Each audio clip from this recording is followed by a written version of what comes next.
Shalom Godly Family. Pagi ini kita kembali menikmati teh hangat, teduhkan hati, hadirkan semangat.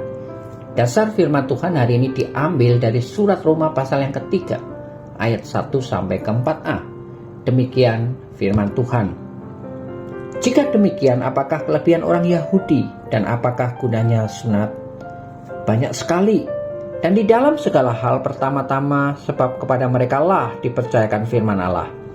Jadi bagaimana jika di antara mereka ada yang tidak setia? Dapatkah ketidaksetiaan itu membatalkan kesetiaan Allah? Sekali-kali tidak. Demikian jauh firman Tuhan. Godly Family yang terkasih, bangsa Israel atau orang Yahudi adalah umat yang istimewa karena kepada merekalah firman Allah pertama kali dipercayakan. Di Roma mereka dikenal sebagai orang yang pandai mengajar tentang kebenaran dan memiliki aturan moral yang ketat. Mereka memiliki tradisi sunat sebagai tanda perjanjian dengan Allah yang dianggap begitu istimewa. Di hadapan bangsa lain, mereka menganggap diri sebagai orang yang diselamatkan. Namun sayangnya, mereka juga kerap bertindak amoral dan melanggar aturan yang telah diperintahkan oleh Tuhan atas diri mereka.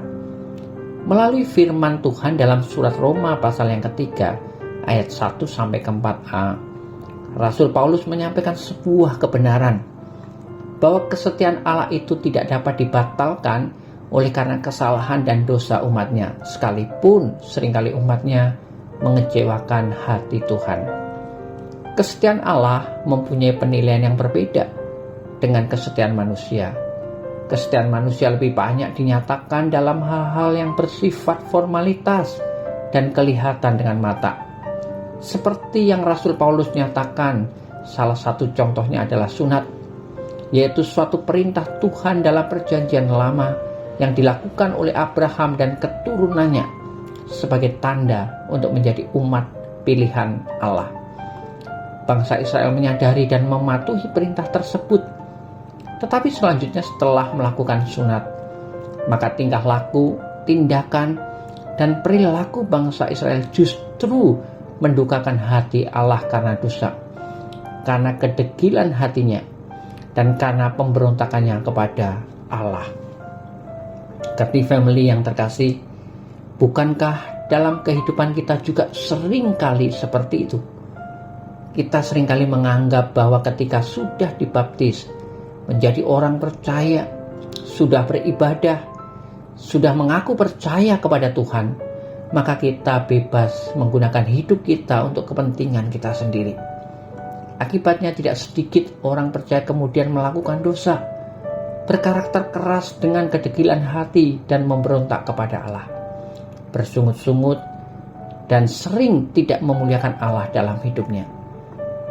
Tetapi Allah tidaklah demikian. Sekalipun kita adalah orang-orang yang tidak setia kepada Allah, firman Tuhan menyatakan secara tegas bahwa dosa dan ketidaksetiaan kita kepada Allah tidak dapat membatalkan kesetiaan Allah dalam hidup kita. Maka sekalipun kita berdosa, berperilaku buruk dan mendukakan hati Allah, kasih setia Allah tetap ada dalam hidup kita. Yang menjadi perenungan kita, sudahkah kita menjadi orang yang tahu berterima kasih atas anugerah dan kesetiaan Allah yang dinyatakan dalam hidup kita? Atau apakah kita akan terus mendukakan hatinya, tidak mau tunduk dan menurut, serta tidak mau memuliakan Dia? Godly Family yang terkasih, hargailah anugerah dan kesetiaan Allah dengan berperilaku baik, menjadi penurut dan menjadi pribadi yang senantiasa memuliakan Dia. Kiranya Tuhan menolong dan memampukan kita. Mari kita berdoa. Tuhan Yesus, terima kasih atas kesetiaan-Mu yang tidak pernah berubah dalam mengasihi kami sekalipun kami seringkali mendukakan hati-Mu. Ajar kami untuk memuliakan-Mu dengan memiliki hati yang taat akan Engkau dan senantiasa hidup dalam kebenaran firman-Mu. Amin.